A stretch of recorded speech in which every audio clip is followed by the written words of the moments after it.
stages after that, I don't know. From my own personal point of view, and what I wrote into the book, is, and John agrees with this, we don't think that the outcome of this should be some junior military people being blamed or taken to court or something like that. That when, for example, the ones who beat up the prisoner in the vehicle, I don't think that, I mean, the military might want to do something with that, but actually I don't think that those people should be disciplined either. That what we're talking about was a systemic problem where the mood of revenge was coming right from the top.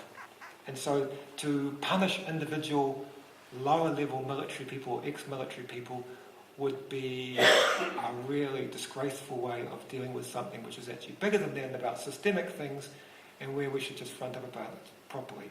I should say, we asked for two things in the book. One is we asked for an independent inquiry, as I said. The other thing we asked for, which is actually the reason why some of our sources helped us, because they want this, is that they were saying, they'll help us if New Zealand goes back and apologises and helps those villages. Like, the thing that's on their conscience is that there are people who are living in houses which they were so poor they couldn't rebuild.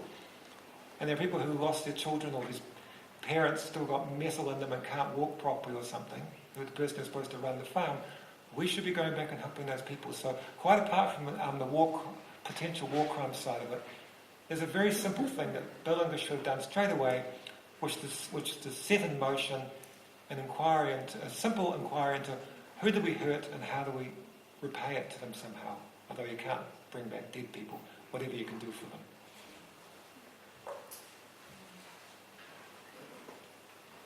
We'll just check if there's anyone else who hasn't asked. I'll just go with that gentleman first, Greg, before we come back to you.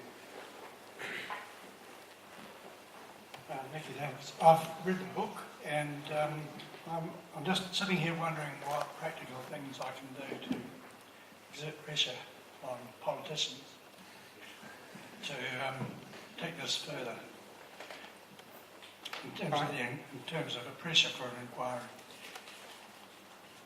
Well, I think he's asking what can somebody do to help the process that will end up being an inquiry. Thank you very much for that question.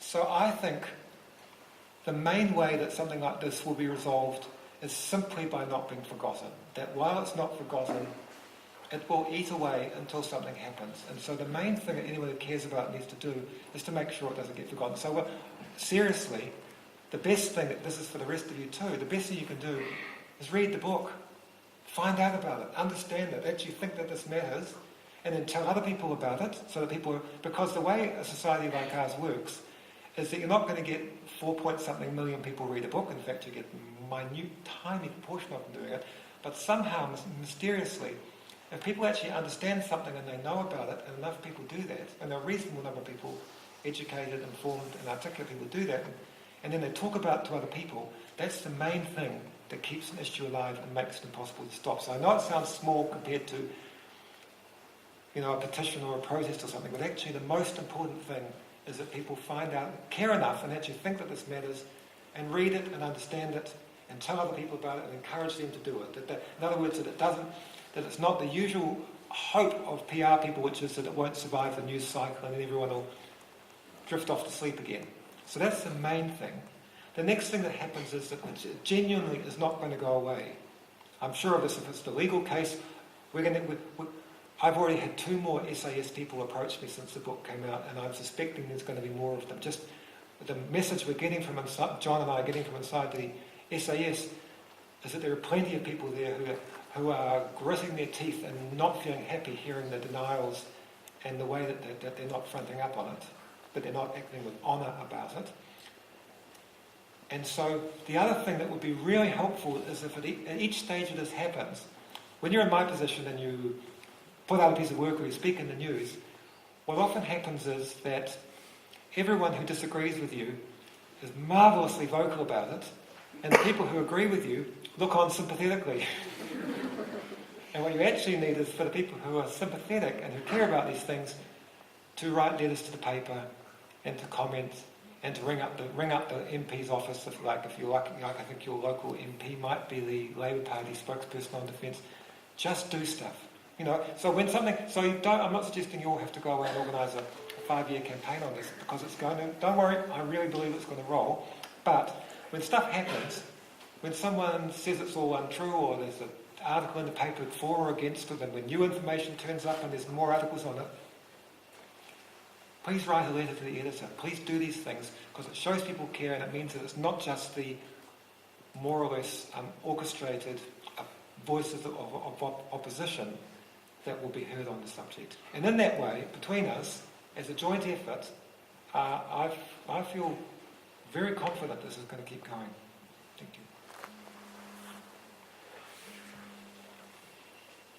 you. Apart from the primary victims, those slaughtered villagers, it occurs to me there may well have been secondary victims as well. We know from Vietnam that in circumstances of questionable military conduct, there is psychological fallout, mental health problems, and post-traumatic stress disorder, and sadly even sometimes military personnel suicides because they cannot live with what they've done. Do you think that might have emerged in that context, in this context, and could that be why you have liaisons within the military? Yeah, I won't start exactly where you were thinking of, but I'll get there. Yeah, there are always more casualties. The first round of casualties I want to mention are the arrest of the people living in that region of Afghanistan. And the terrible thing that happened was, according to the locals, who we had extensive contact with, before this attack, there was relatively little support for the Taliban. They would say that, yeah, maybe someone would come to through the village en route somewhere, and their relatives would let them stay the night, but no one else would offer them a cup of tea, that they were kind of kept at a distance, and they were reasonably marginal.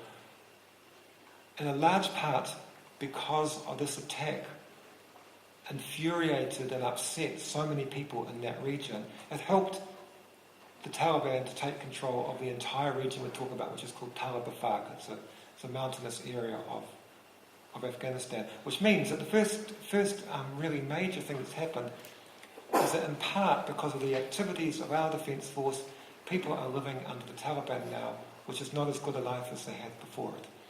So that's the first thing. But I know what you're talking about. You're talking about the New Zealand soldiers who were affected by this. I know. Apart from the people I've talked to who felt upset and wanted something to be done, and wanted something to be done for the villagers, I don't know about any particular mental health problems. However, this is a very good opportunity. It's a really good opportunity in Palmerston North military town to talk about the number of people who have been seriously injured psychologically by the time that we were in Afghanistan. And the usual reason for that was, sometimes it was because they witnessed unspeakably horrible things, which is what happens when you're in a war. But a lot of it was that they were living under a constant low-level fear of attack. It wasn't like they were going out, fighting a short battle, and then coming back to base and having fought it out. They had this constant low-level terror that maybe a bomb would go off on the next corner or something. And so when governments think that they will get a friendly visit to Washington for sending some troops somewhere, this should be put on the scales.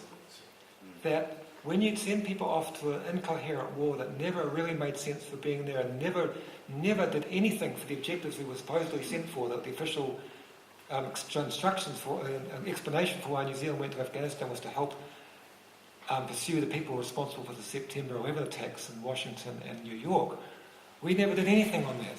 Nothing like that ever happened. It was a completely incoherent, from the very beginning, operation. And one of the hidden costs of it is that there are hundreds or thousands of seriously injured people as a result through post-traumatic stress disorder. And what I'm hearing from the inside of the military is the military knows it's a problem, and of course they want to help in things, but they don't really want people to know about this because it's a bad news story, and the defence likes good news stories, And also because it raises a question about the hidden cost of being part of a war. There were 10 New Zealanders or something died there. There are miles of New Zealanders who were seriously injured by it and screwed up by the experience. And we should talk about these things, first of all because we should have compassion for people who thought that they'd joined the military and gone to Palmerston to help a reconstruction scheme and to help the locals, which is what most of them believed, and they did it out of good hearts like a normal New Zealand young person would. I've forgotten what I was going to say. Anyway, we should take it really seriously. Yeah. Hi, Hey. Nicky. I was just wondering, looking forward, obviously since 2010, our capabilities in terms of surveillance and general traceability has probably improved. Do you think this is going to be an advantage or disadvantage in regards to the cover-ups and how people cover things up, in terms of disadvantage if they manipulate said footage, or advantage because there's that greater sense of traceability? To be honest, I don't think I've understood the question yet. So can you? Yeah, which so in surveillance terms do of you mean? the accountability that comes up from technology and surveillance evolving and things are becoming more accessible and more able to be recorded, for instance, the 2010 raid, in 2017, arguably that would be perhaps more easily recording the footage of this. Do you reckon that this is going to change attitudes to how people cover up because there's that greater sense of accountability? Yeah, you're talking about. Yes, I understand what you're saying. You're talking about two different factors here. If someone wanted to investigate what happened in the war, this is completely different from the Second World War. You actually got surveillance aircraft with these astonishing optics sitting above a dark valley with no lights in it, who can see where everybody is, and you've got this amazing data collection. Does that help accountability? Well, it does in theory. If there is an independent inquiry ordered by the courts or by whatever means it arrives, there's a lot of potential there's much more potential than if people just line up and tell a same story or lie or something or other than there ever was before. But in the other direction, over the last generation or so of New Zealand history, the military has got more and more secret. It's not like it's always been, of course we have to keep things secret or we'll get shot. It's actually got much worse, and it continues to get worse. And so the potential availability of information is actually being completely wiped out by the fact that there's this greater and greater sense of entitlement to keep anything secret apart from the PR stories. And so if all goes well, in this particular case, yes, that information collection will help. In the normal run-of-the-mill, the military is getting more secret and less accountable as the years go on, unfortunately.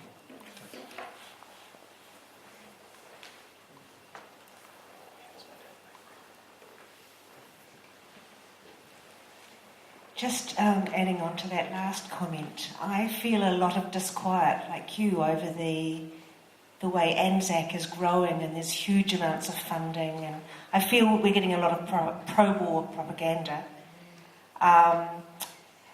And I also feel a lot of disquiet because 20 billion has just been spent on New Zealand military at a time when we seem to be buddying up closer than ever with the US and their many wars that they're fighting.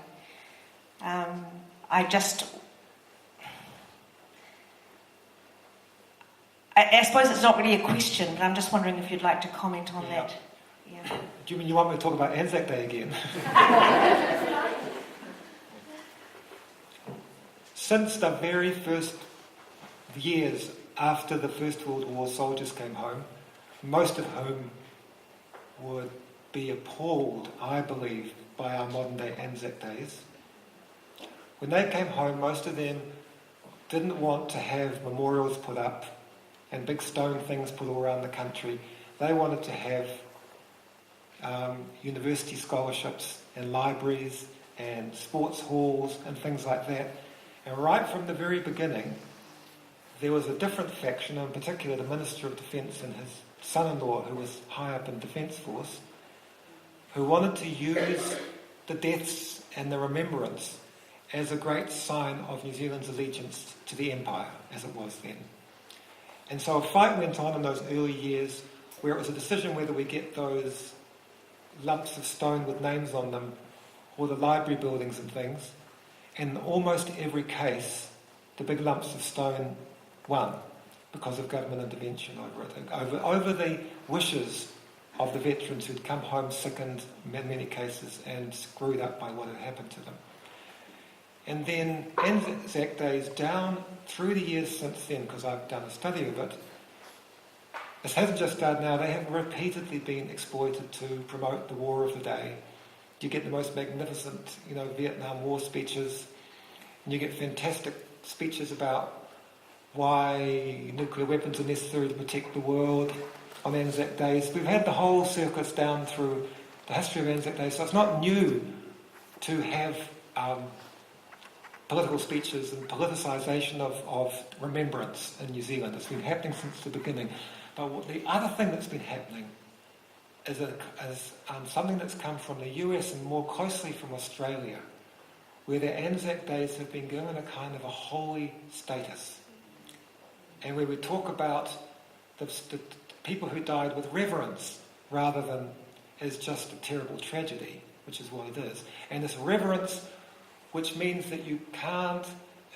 Nowadays, you might know the story, but journalists who try to write about things that went wrong in the First World War get criticised for it because they're not being suitably reverent about the people who died there and who came home.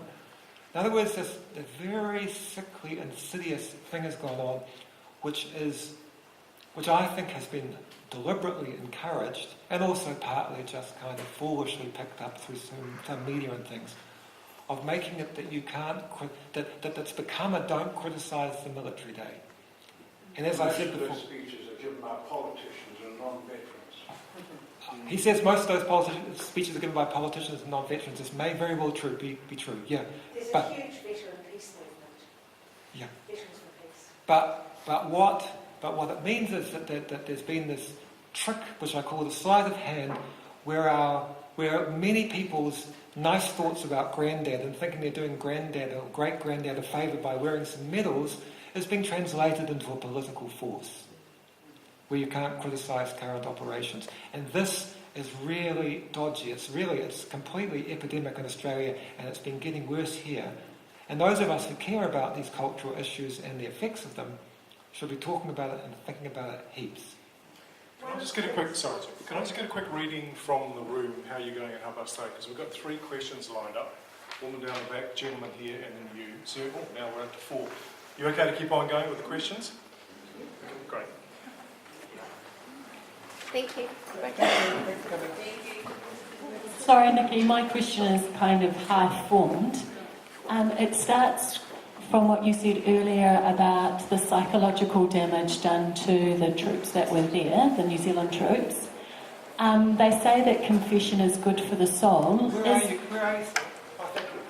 They say that confession is good for the soul. So for those troops that have been bitterly disappointed by the response they've received and are suffering from post-traumatic stress disorder, would an amnesty for those people work, and could you still have an inquiry to bring those people who made those top-level decisions be held accountable? Oh, yeah, totally. I think it's the senior people who should appear in front of an inquiry to answer the questions, but I genuinely don't think that we should be targeting or pursuing the soldiers who were on the ground. I think would be completely misplaced activity. Is that what you mean?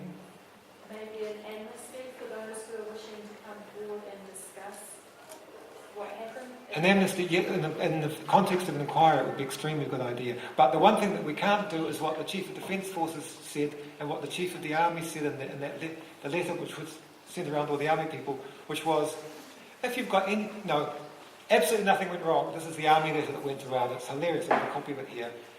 Absolutely nothing went wrong. The book is wrong in every single respect. And then it says at the very end of the letter, P.S.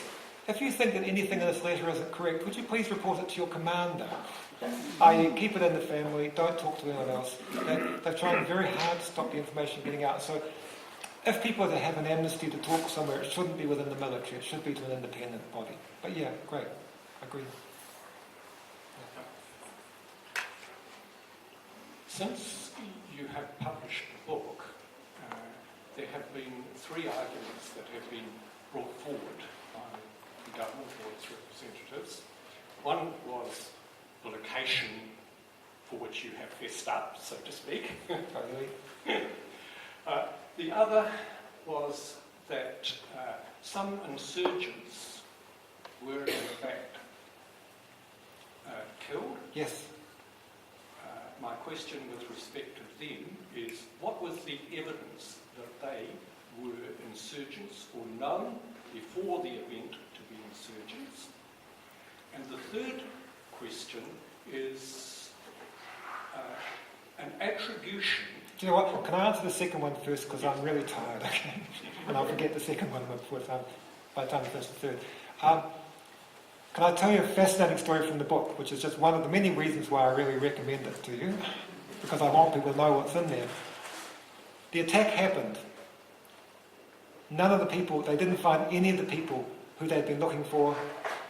This has more or less been admitted by the Defence Force that the named people who they were looking for weren't there at the time. They banged down doors, they found no one in the places where they thought they might find them. It hadn't worked. The SAS went, all the military aircraft went away. The villagers came out, the light came up about 4 in the morning, they started collecting the injured people and the dead, and they carried the dead off to the mosque and got ready for the funerals. And several hours into that day, as people gathered from all the different, walked from the different villages in that area, suddenly the entire insurgent group turned up together. In other words, all the named individuals, all the people who had done the attack on the New Zealand patrol had got word, someone had run for them across country to the high mountain area where they were hiding, where the summer stock go, and they arrived, the whole lot of them. And they sat on the grass talking and joined in the celebrations and went off and looked at their relatives' dead bodies, and because their worst non-supportive relatives got killed, people who didn't agree with them, and they burnt down family homes and things. And in front of everyone there, they vowed to fight on because of the terrible things which had been done to them. And the villagers looked on thinking nervously that this might draw the Western forces back, but it didn't. Now, the reason we know this is that there was an informer in the village who filmed them on his camera, on his mobile phone. And so all the people who they'd been searching for were visible in a circle, the whole group, holding their guns and their weapons in their hands the whole time. And then this informer took a taxi a day or two later to the provincial reconstruction place, which was only 50 kilometres away, the Buccaneer base, and